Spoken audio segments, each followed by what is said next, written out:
is not because they have an outstanding individualistic design or defense mechanism. They are unique because they appear to mimic a variety of different animals' physical and behavioral characteristics, but in its own unique way. For example, the pangolin is the only mammal on the planet to be covered in scales, which has a close resemblance of the shell of the armadillo. Also, when fully extended, a pangolin's tongue can be over 40 centimeters long, much like the anteater. However, the pangolin's tongue starts deep in its chest cavity. Different characteristics that each species of pangolin portray are uncanny to a more common animal. The African long-tailed pangolin with their large curved claws provide a perfect tool to grip onto overhanging tree branches, much like the sloth, whereas the giant pangolin burrows deep into the ground, much like the badger, and may create an impressive sanctuary as much as 5 meters deep and 40 meters long. A pangolin can average 30 to 100 centimeters in length, with the biggest measuring up to 140 centimeters and weighing 33 kilograms, according to the National Geographic. There are 8 species of pangolin still in existence worldwide, with 4 of the smaller species being found in Asia, while the larger species are native to Africa. Pangolins are insectivores, which means their diet solely consists of the consumption of insects such as ants and termites and larvae. They use their powerful claws to tear bark off trees or dig into termite mounds to find prey. They then proceed to use their long tongues to probe inside the insect tunnels to retrieve their meal.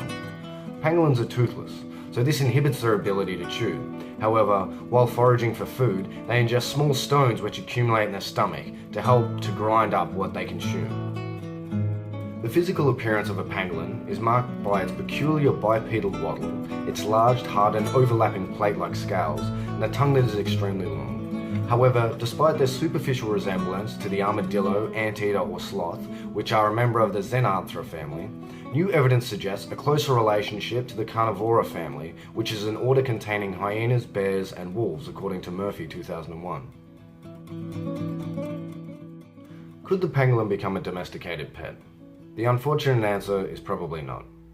Although you would be mad not to want one of these little critters wandering around your home, the pros are far outweighed by the cons. In favour of having a pet pangolin, they are slow-moving, shy, and very rarely become aggressive. These are some ideal characteristics that make for a great family pet. However, the practicality of owning and maintaining a happy, healthy pangolin may provide to be difficult. As they are insectivores, a pangolin is known to eat as much as 200,000 insects a day. This is not a big deal if you don't mind maintaining huge termite and ant colonies around your home. And unfortunately, pangolins don't fare too well on food substitutes that are unnatural to its usual diet. Another problematic issue is that they are incredible diggers, so you would have to keep them inside. What's wrong with this, you ask?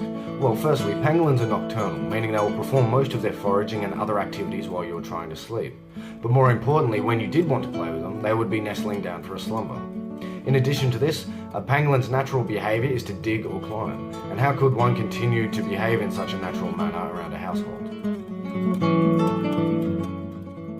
Although the pangolin resembles more of an anteater prepared for medieval battle than an animal under threat, this couldn't be further from the truth. To put things into perspective, over the past decade, poachers have killed 1,000 tigers, 11,000 rhinos, but this number pales in significance to the approximated million pangolins that are poached and killed according to National Geographic. This statistic is shocking as it puts the pangolin as the most trafficked animal in the world. This, with the coupled effects of deforestation, have led to an alarming decrease in their population. Throughout Asia and Africa, the pangolin is hunted for its meat, as it is considered a delicacy, and its scales are used for medicinal purposes, such as the treatment of asthma, rheumatism, and arthritis. However, a study by Shapiro 2017 found that there was no evidence to suggest they provide any health benefits for humans. All 8 species of pangolin are protected under national and international law, and 2 are listed as critically endangered on the International Union for the Conservation of Nature Red List of Threatened Species. In light of this information, a real question remains. Are pangolins better off in their own environment, being poached and killed by the millions, or sold as pets and die later after living in an unnatural and unstable habitat? Either one of these choices for the pangolin's future would not only be unfortunate for the species, but may cause irreversible damage to the ecosystem that the pangolins reside in. Pangolins act as an all-natural pest controller and are fantastic tenders of soil. They perform their important role through everyday behaviours of foraging.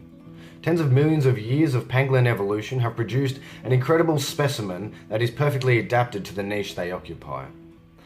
The mere presence in conjunction with that of other organisms and the process within the habitat they live in is absolutely imperative to continue to maintain a healthy and functioning ecosystem. So in conclusion, the future of the pangolin does appear to have a pretty bleak outlook. However, if we as humans can see that the pangolin is not to be poached or tamed for our own benefit, we may be able to keep this unique animal around for future generations to appreciate and understand in all its glory.